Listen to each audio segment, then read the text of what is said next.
allow no more pretty. Said the more feel say prophets misleading for teachers ni evangelists ni biso ho and some more che nyame man and so very dangerous and we need to focus on those things. Even doctors crack and cause fear and panic because catch us obe wuchina ya will ube wuchina. Allow the prophet to work.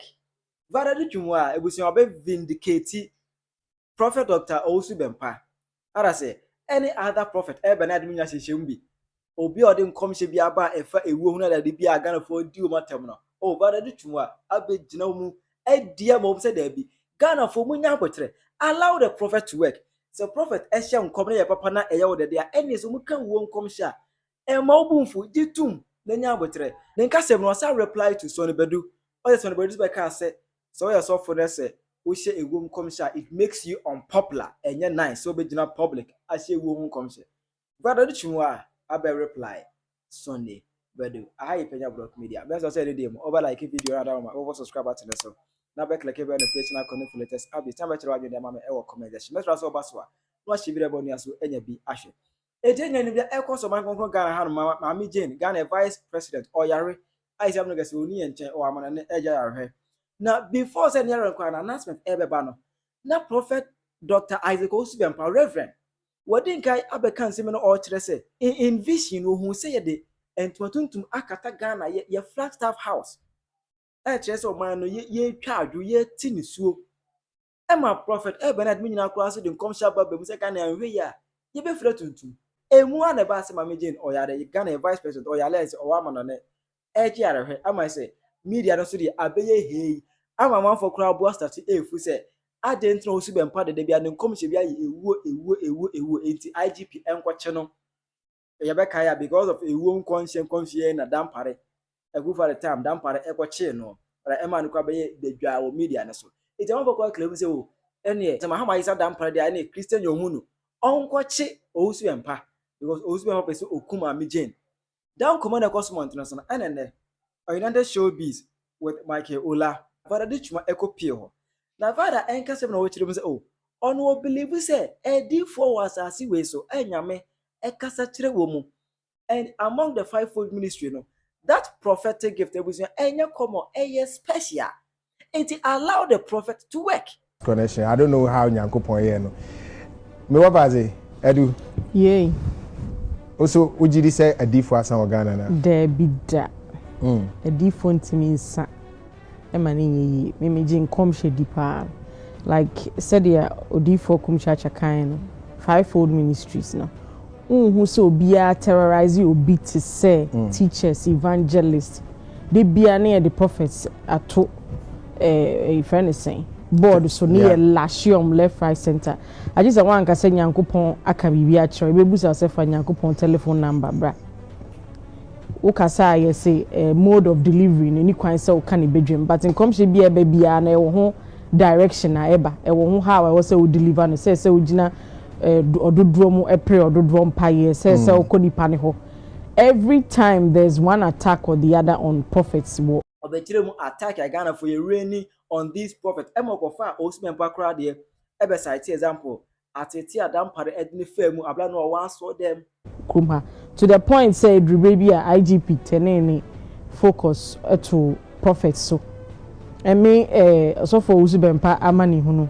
e wo Ghana ha say I was seated right there in the church or share in common no share in common or share couple being come cry okay ye ti ya ni say to wa bonten ye pie ko ya aposifo na aba ho ya soa osofoketwa baako de na kodanso man police station ye de na ba Accra ha say so for Owusu Bempah ko busa say oh na ma sorry dan no na ma ti say did say ye koso den a o so cry here wanted me a che no ye de na to Greater Accra cells ha papa hu fa ni nyina o dampam nyina na de handcuffs abon nsa abompam or boni ben na waya aden ya washenkom afi after that no Sunday bia no na ye tu aposifo no mutete asori nim afi na ukwa asori kra akwa to say boni bi na wo ya aden ya yesi ma yen tia and they got to a time odru bia na aposifo no mhye mufti no ete wa asori dem no say mo amuti hanom say no mu bi wo ho am ya aposifo say ye dem abefra ye ntem ha terrorizing them. I mean, don't allow no more pretty. Said the more feel say prophets misleading for teachers ni evangelists ni bisu ho and some more tre nyame man and so see very dangerous and we need to focus on those things. What's one them more ya so say if you go to the point say the Owusu Bempah ya so le police for was one them more there. What I say entwa yi e mo na violate tuma e kire say aya no mo ka say oh e won commission no there e cause fear and panic. I see there say fear and panic once when I'm can any doctors for so cause fear and panic because doctor for wait what shall say I count 5 years ubewu fear and panic by na sin way A gift in some known cause fear and panic and cause fear and panic teachers even doctors crack can cause fear and panic because catch so ubewu china ya ubewu china me kai obi aya ye nia ba Abigail ni tifias ye man I think 5 years to survive nipa no cars a chen ko no befa ho Ewuko. Abigail is still strong. It is also fear and panic dia. Obia profession bia betimi akose sa fear and panic no. Because we a farmer now kotene dua bia so no ka se dua oti ase ebebu eku a. Ono so akose fear and panic. Abi actually asema okay. Mo can omo share comes so bewu. Omo nyina fa ho abese. Enti fear and panic ne dia we couple the bar it comes with a direction say na eba be see enti wo bom pa ye say we say ya. Enema betimi asesa doctor thing obeti okay say be a cancer na a terminal there's nothing they can do about it. Do we go about arresting doctors and so on now? That is not to say commission for no so eye nyina netene bibi ohona say ankoya. I mean there's a way we can go about it instead of say you be plenty approach for wa sorry dem uduru ho na preaching ko another direction omomo empire ni aba be go handcuffs and aba to warning shots for abontin. Sa gift no very very expensive. It's no prophecy gift no expensive. Idea sombo. Ministries no. I could say that because obi a otinya mene. Any easy sir. So betinya mene wa direct to say pathway and say pathway. It's not an easy gift. Any obi a na de man keke. It is a won lisa office now or pretty was our office now to how you criticize those omo yes adwuma because any na you catch obi so on tintesuo fan nya fanye bibia ka obebusa nipa ko se you ade wadwene nya adwuma na but our prophetic directions no it can come in any shape or form. Hey prophetess Adutwumwaa. Yes enti na wo so omo to omo bom no more pretty wo omo office sa attacks na say no I think that is getting too much. Okay, in fact o defend a deep for ne pa na nka se mo on say nansen mu Sonnie Badu prophet gospel artist say obeye prophet Sonnie Badu ebe kan say ba wo tire mu say o yo deep for na wo gina bedwa mu e hye ankom sen e fa ewo ho a it makes you unpopular. Yes a deep you na wo ye no unim de wo ye unyini hunhumu o ya akra o ya abofra to fefe hunhum afi na wotua no fo ano eno nom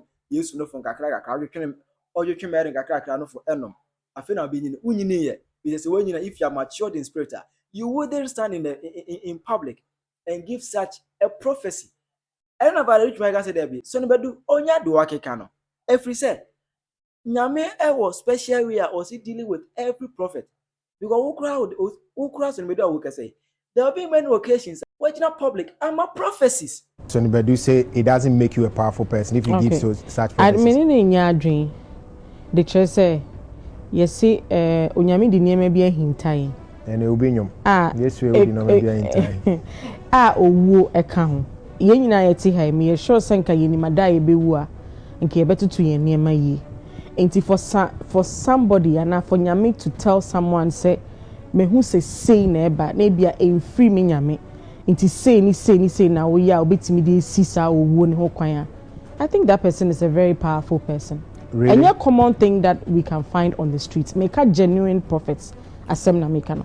So for Kumchacha Kasani, he was talking about acceptance of prophecy. Yahoo adifona to the extent say contracts now they could jubilee easier for you to get there. Since say obeka say mi kran kom shebia me de bro nti bi open mami. Let's not kid ourselves. Ewa hanum say. Sonnie Badu. E dey no okay. Was say ni kwan say gina bedroom professor me my share videos on so gina no my share videos are on so gina your friend saying ni penny ma or professor bedroom okay no meba say So we ye china.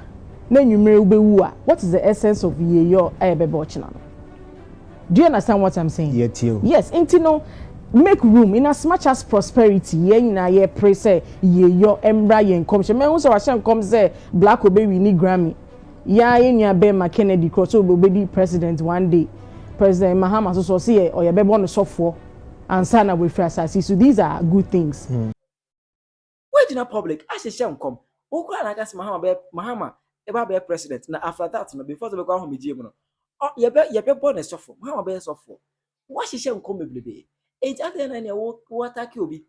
Emu na Vida Adutwumwaa e kire say enkom hye it comes in many food. E bia wo yodifo. Nyame betime de enema pa nko na akire ka fa je no nyam. Sa na nyame betime de ewuo hu nko hye bone e besi so akire obi. Etinipa no so be ka don't attack such people.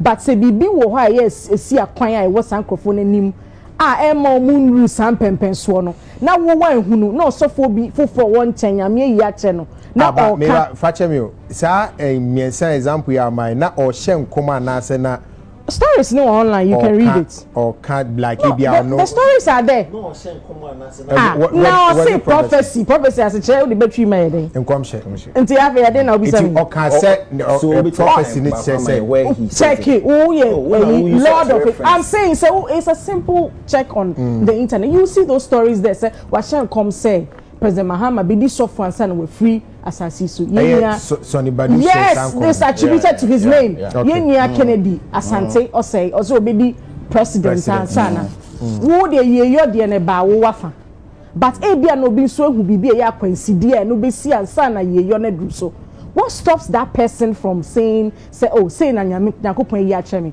yet we've all adopted modern forms of communication why is prophecy an exception to that? No, adopted the modern forms of communication and then you bring in prophecy. What I'm saying is, can you see a short telegram? You are even limited to the number of words I'll bet your paper so and wait to communicate. So say text message are very common. Into your adopted modern forms, yeah, you say Mijina Bontina make us say. So why is prophecy an exception? I didn't say me faka kotamale. When I can easily stand on my pulpit and say never be continue being far and bombra. Eba say ya ye king. There are directions as so funny be there to a pono say we see this so. But ya sway conversation and na ye kase say and instead of us pushing your focus now on the directions I there to say na be na be yes how demand pie bonama sampani foi enyo mo fa hu de we are here busily talking about membership BBC say see as membership owuo nko there be owuo ne wo ho a e wo se nipa no timi hye my father dey am bishia so big na me ma example no me ma example say doctor so to me ma o panic no sa enti say or the prosperity de ne betrew na so yi owuo ni so de akire obia why are you stopping the person from saying it de nyame de ama wo no waka obeso de jai no onye najuma especially when enubeba ansa na we ye your de na ba bedru so. And so if you've accepted modern forms of communication in the digital world, why is prophecy an exception? Okay, to help you, Sonnie Badu de now Kano. This is the direct quote. I say now that His Excellency has fulfilled his comeback mission, there is one more hurdle to overcome. Call it a prophecy. His Excellency will soon be ordained as pastor. Call it a what? Call it a prophecy. Mo also fukum chacha wa ha. Ye wo ade bi a friend Rema wadi ye mu. Said ya kwa sorry etimi bompa na ya cast evil. Nipa ne be kasa owi obi say edien na me kan ye. Ebi si asofo so. Some of them speak and I know asophobia after so why ye ne administration ye no. Or should that call it for videos? To watch say and a day me see ya and yes busa odi for what I say Rema ne there well ain't no say letimi cast we say mu say Rema ne not make me change what so I'm saying say e bia ye authentication from obia yeah so I'm saying say na menti Rema na say for and when I make say mu say yetimi pa mu and I see ebisa no and I me say bia na me nyɛ for me bo clerical di un di or no Rema ye there or the Rema so o maintain the board of kura wa chile mo betwi anti what ya say but say oh one kasa we bad We are bad. The brofun na episode they have. I want to ask you Madam Rema. Ya fa nipa ni mu akasa no. Na ho no o chichire wa no sen. How are you going to restrain yourself? Because ye hu bi dakra no. Ye hu say ya cast bibi efi obi mu nipa ne sha ase so kasa owie a ne ni ba ne ho so bisa say den ne course wa hai. But who said the what thing? Yes, I'm telling you, so bonsam to me yes, Onyankopon to me to me ma obi kasa. So how are you going to gag that? Anything that who some yendi no court no, there are lots of things attached to it. Okay. And so yenya abutre kakra. Yenya abutre. Owo no eje na so because oka say nipa be wu a emodu bon na busuafo ne ma na yenom I feel say ewu dia we should find a better way to carry the message than to say we'll make it bare because obi na mono aka ne papa be wu maybe owo bia ne yiku be wu ehu but say ade eye e bia be fan say bia oyare bi ana bibi ba no dey different but owo dey nana I show ma me kompa so be wu oba wa na Bompa anajuri nyina kosi anopa because obi nkrani nyina obi are worried. But I feel saying kabia so for use different means. Na o say me suffer nyame ayi a kire me say sabi o ma mi bewu o ma mi wa sorry. Ma me pacho sorry. Pacho sorry. Pacho ma sorry da. Da pacho e dey na we hu. Ma me rasunsun wiase mu nyame di makọ wabusua fie da curtains na ese ono eye brown na epono no ebubu eno ano no na meti ni bi eni bi no ene na meti ni ye obi a wa asamado no ofa mi na voice oh praise the lord na ene no efre wo maame efre no fre na say bopa mama no na but sign for me okọ eti we no betimi aja MGC enye no ase wo ba ho mbai on say enu say no was be our canon no me feel say but on say ba ko bi am here so say esum abekata Ghana so wait so sir esum wait illustration now let's do some by illustration in fact Badu Adutwumwaa we defend the Ghana D4 atemidie ni attack e ba o muso left right center ne de obe defend wo nyina obe defend wo nyina chiri bu pay ye se woni Bible ni mo Badu Adutwumwaa ni Bible just say hold no one ten prophetess oni Bible ni ye pa Esma kind what is your take on this Tirajo mama e wo comment section hype the block media